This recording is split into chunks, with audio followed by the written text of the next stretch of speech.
कलयुग की शुरुआत से 9वीं सदी के आते आते भारतीय समाज में काफ़ी अराजकता फैल चुकी थी। तंत्र मंत्र का दुरुपयोग हो रहा था, अंधविश्वास बढ़ रहा था, धर्म का स्तर गिर चुका था, भगवान की भक्ति का ह्रास हो रहा था, जुल्म तथा अत्याचार का बोलबाला था, समाज में ऊंच नीच का बोलबाला था, ब्राह्मण आडंबरवाद फैला रहे थे, योग विद्या समाप्ति की तरफ थी, मांस मदिरा तथा भोग विलास का चलन बढ़ता जा रहा था। लोग भगवान की शक्ति को भूलते जा रहे थे। समाज में फैली इस अव्यवस्था को सुधारने, जनता का ध्यान बुरे कार्यों से हटाकर अच्छे कार्यों में लगाने, धर्म की रक्षा करने, योग विद्या को पुनः जागृत करने, तंत्र मंत्र विद्या द्वारा जनता के कष्ट दूर करने तथा जनता को यह दिखाने के लिए कि भगवान सर्वशक्तिमान है और उसे हमेशा याद रखें। इन सब उद्देश्यों को पूरा करने के लिए भगवान आदिनाथ अर्थात भोलेनाथ ने गुरु मच्छंद्र नाथ के रूप में अवतार लिया। उनका जन्म मछली के पेट से हुआ था और मच्छंद्र नाथ ने नाथ पंथ की नींव रखी और फिर आगे चलकर गुरु मच्छंद्र नाथ के आशीर्वाद से गाय के गोबर के ढेर से गुरु गोरखनाथ का जन्म हुआ, जिसने नाथ पंथ के विचारों को घर घर तक पहुंचाया। गोरखनाथ भी भगवान भोलेनाथ के अवतारी हैं। गुरु गोरखनाथ ने अपना सारा जीवन जन कल्याण कार्यों में समर्पित कर दिया। आज इस वीडियो के माध्यम से मैं आपको गुरु गोरखनाथ के जन्म और 12 साल में कुर्डी अर्थात गोबर के ढेर के भाग्य कैसे जागे और गुरु दक्षिणा में गोरखनाथ ने अपनी आँख का बलिदान कैसे दिया, इन सब बातों के बारे में बताऊंगा। दोस्तों, आगे बढ़ने से पहले चैनल को सब्सक्राइब कर लीजिए, बेल को दबाइए, फिर ऑल का ऑप्शन आएगा, उस पर क्लिक करें ताकि मेरी नई वीडियो आप तक सबसे पहले पहुंचे। आपकी बहुत बहुत मेहरबानी होगी। गुरु मच्छंद्र नाथ जन कल्याण का उद्देश्य लेकर घूमते फिरते बंगाल की धारा नगरी में पहुंच जाते हैं। धारा नगरी में एक सूर्यदयाल नामक ब्राह्मण था। उनकी पत्नी का नाम सरस्वती था। धन माया की घर में कोई कमी नहीं थी। एक दिन मच्छंद्र नाथ ब्राह्मण के द्वार पर अलख जगाते हैं अर्थात अलख निरंजन बोलते हैं तो भिक्षा देने के लिए सरस्वती आती है। जब वह भिक्षा डाल रही थी तो मच्छंद्र नाथ की नज़र सरस्वती के चेहरे पर पड़ती है और मच्छंद्र नाथ समझ गए कि माई बहुत परेशान रहती हैं। तो बाबा कहते हैं, माता परेशान लग रही हो, बताओ क्या कष्ट है आपको। तो सरस्वती कहती है, बाबा भगवान का दिया सब कुछ है, मेरे विवाह को 15 साल हो गए लेकिन कोई संतान नहीं है। मच्छंद्र नाथ सरस्वती को एक भभूत की पुड़िया देते हैं और कहते हैं, माई ऋतुकाल अर्थात महावारी के तुरंत बाद खीर में मिलाकर यह भभूत खा लेना, ठीक 9 महीने बाद पुत्र होगा। शाम के समय जब सरस्वती अपनी सहेलियों के साथ बैठकर बातें कर रही होती है तो वह बाबा द्वारा दी गई भभूत का जिक्र करती है तो उसकी सहेलियां सरस्वती का मजाक उड़ाने लगती हैं और कहती हैं, यदि भभूत और राख से बच्चा होता तो फिर घर में आदमी की क्या ज़रूरत है, वह बाबा तो तुझे बहका कर चला गया। इन बाबा लोगों का कोई भरोसा नहीं होता, ये घर का सत्यानाश कर देते हैं। औरतें भावुक होती हैं और वे दूसरों की बातों में जल्दी आ जाती हैं। सरस्वती बहम में पड़ जाती है और भभूत को गाय के गोबर के ऊपर डाल देती है और फिर उस गोबर को उठाकर गांव से बाहर कुर्डी अर्थात गोबर तथा राख के ढेर में फेंक देती है। समय बीतता चला गया। 12 साल बाद गुरु मच्छंद्र नाथ फिर से धारा नगरी में डेरा डालते हैं और भिक्षा लेने के लिए ब्राह्मण के द्वार पर पहुंच जाते हैं और अलख जगाते हैं, अलख निरंजन भिक्षा दे माई। जब भिक्षा देने सरस्वती आती है तो मच्छंद्र नाथ को 12 वर्ष पहले की बात याद आ जाती है। सरस्वती भी बाबा को पहचान लेती है। मच्छंद्र नाथ कहते हैं, माई तेरा पुत्र कहाँ है, मैं उसे देखना चाहता हूँ। अब तक तो वह 11 वर्ष का हो चुका होगा। सरस्वती कुछ नहीं बोली। बाबा फिर पूछते हैं, माई लगता है तुम कुछ छुपा रही हो। सरस्वती फिर भी कुछ नहीं बोली। फिर मच्छंद्र नाथ क्रोध में आकर बोले, बताओ माई पुत्र कहाँ है, नहीं तो मैं तुम्हें श्राप दे दूंगा।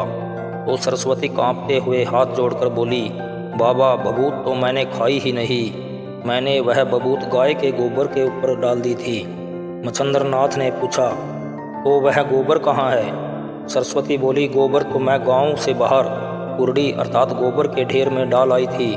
फिर मच्छंद्र नाथ बोले, मुझे कुर्डी दिखाओ कहाँ है, मेरा आशीर्वाद खाली नहीं जा सकता।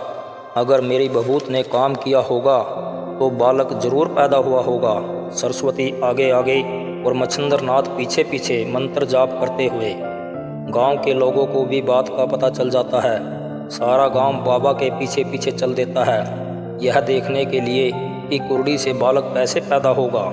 कुर्डी के पास पहुंचकर मच्छिंद्र नाथ ने आवाज़ लगाई, नाथ कहाँ हो तुम? कुर्डी के ढेर से आवाज़ आई, गुरुजी मैं गोबर के ढेर में दबा हुआ हूँ, मुझे यहाँ से निकालो। गांव के लोग कस्सी तथा फावड़े लेकर आ जाते हैं, लेकिन मच्छिंद्र नाथ कहते हैं हाथ से गोबर हटाओ, कस्सी तथा फावड़े से बालक को चोट पहुँच सकती है। जैसे ही गोबर हटाया गया, एक दिव्या बालक बैठा मिला, आंखें बंद करके ध्यान लगाए हुए। चारों तरफ प्रकाश फैल गया। बालक के बाहर आते ही मच्छिंद्र नाथ ने बालक के सिर पर हाथ फेरा और कहा, पुत्र आंखें खोलो। आंखें खोलते ही बालक की आंखों से आंसुओं की धारा बहने लगी और कहा, गुरुजी आपने आने में इतनी देर क्यों लगा दी? मच्छिंद्र नाथ ने कहा, रोते नहीं, तुम्हारा जन्म हो चुका है और अब तुम्हें नाथ पंथ की परंपरा को आगे बढ़ाना है। आसमान से फूलों की बारिश होती है। गोबर से पैदा होने के कारण मच्छिंद्र नाथ ने बालक का नाम गोरख रखा। तभी से यह कहावत प्रचलित है कि 12 साल में तो कुर्डी के भाग्य भी जाग गए थे। सरस्वती मच्छिंद्र नाथ के पैरों में गिरकर कहने लगी, बाबा इस बालक को मुझे दे दो। तो मच्छिंद्र नाथ हंसकर बोले, माता तुम्हारे भाग्य में विधाता ने संतान लिखी ही नहीं। गोरख को मच्छिंद्र नाथ अपने साथ ले जाते हैं। घूमते घूमते एक दिन गुरु मच्छिंद्र नाथ कनकगिरी नगरी के बाहर डेरा डालते हैं। अब मच्छिंद्र नाथ गोरख की परीक्षा लेने की सोचते हैं। मच्छिंद्र नाथ कहते हैं, गोरख आज की भिक्षा तुम लेकर आओगे, वो भी अकेले। गुरु का आदेश पाकर गोरख भिक्षा लेने नगरी में प्रवेश कर जाते हैं। उस दिन एक ब्राह्मणी के घर पर श्राद्ध था। गोरख ने अलख निरंजन बोला और कहा, भिक्षा दे माई। ब्राह्मणी ने खुशी खुशी गोरख को हलवा पूरी तथा 2 दही बड़े दे दिए। गोरख खुशी खुशी गुरु के पास जाता है। गुरु मच्छिंद्र नाथ कहते हैं, गौरव तुम तो बहुत बढ़िया भिक्षा लेकर आए हो, मज़ा आ गया आज तो, और ये दही बड़े तो अति स्वादिष्ट हैं। गोरख ने कहा, गुरुजी भोजन करके संतुष्ट हो? तो मच्छिंद्र नाथ बोले, पुत्र अगर एक दही बड़ा और मिल जाता तो पूर्ण संतुष्टि हो जाती, मन खुश हो जाता। तो गोरख कहते हैं, कोई बात नहीं गुरुजी, ब्राह्मणी ने श्राद्ध करवाया हुआ है, उन्होंने बहुत सारे दही बड़े बनाए हुए हैं, मैं शीघ्र ले आता हूँ। और फिर गोरख बुढ़िया ब्राह्मणी के द्वार पर अलख जगाता है। फिर से बुढ़िया देखती है, यह तो वही बालक है जिसे मैंने कुछ समय पहले भोजन दिया था। बुढ़िया कहती है, अभी अभी तो तुम भोजन लेकर गया था, अब फिर आ गया। गोरख कहता है, माई आपके द्वारा दिए गए दही बड़े मेरे गुरुजी को बहुत पसंद आए और गुरुजी ने कहा है एक दही बड़ा और लेकर आओ। बुढ़िया कहती है, गुरुजी का तो बहाना है, तुम बड़ा चटोरा है रे, तुम अपने लिए मांग रहा है। और गोरख को धमकाती हुई कहती है, भाग यहाँ से। गोरख कहता है, माता मैं सच बोल रहा हूँ, मेरे गुरु का आदेश है और मैं एक दही बड़ा लिए बिना यहाँ से नहीं जाऊँगा। माता एक दही बड़े के लिए आप जो चाहे मांग लो।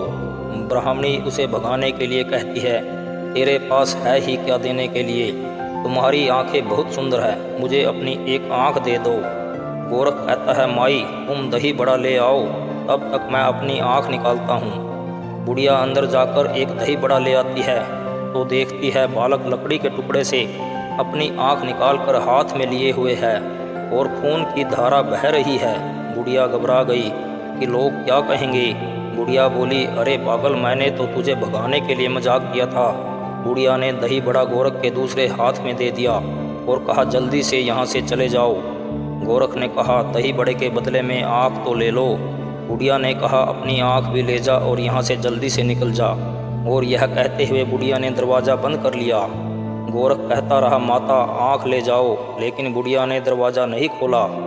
गोरखनाथ एक हाथ आँख के साथ माथे पर लगाए हुए तथा दूसरे हाथ में दही बड़ा लिए हुए गुरुजी के पास आ जाते हैं और गुरुजी को दही बड़ा खाने को कहते हैं। गुरुजी ने आंखें खोली और देखा कि गोरख के माथे से खून बह रहा है और गुरुजी ने गोरख को माथे से हाथ हटाने को कहा।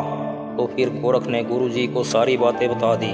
गुरु मच्छिंद्र नाथ ने योग शक्ति और मंत्र विद्या से गोरख की आंख पहले की तरह लगा दी और गोरख को गले से लगा लिया और कहा, गोरख तुम परीक्षा में पास हो गए। आज मैं तुम्हारे जैसा शिष्य पाकर धन्य हो गया हूँ। तुम नाथ पंथ की परंपरा को अवश्य आगे बढ़ाओगे। फिर गुरु मच्छिंद्र नाथ ने गोरख को ब्रह्म ज्ञान, तत्व ज्ञान, योग विद्या, वेद शास्त्र और पुराणों की शिक्षा दी। मंत्रों के द्वारा भूत प्रेत तथा बुरी आत्माओं को वश में करने की शिक्षा दी और गुरु गोरखनाथ बन गए गोरख से, जिसने सैकड़ों वर्षों तक समाज की सेवा की और पूरे भारत में नाथ पंथ को फैलाया। दोस्तों, अगर वीडियो अच्छी लगी हो तो शेयर और लाइक करना न भूलें। जय हिंद।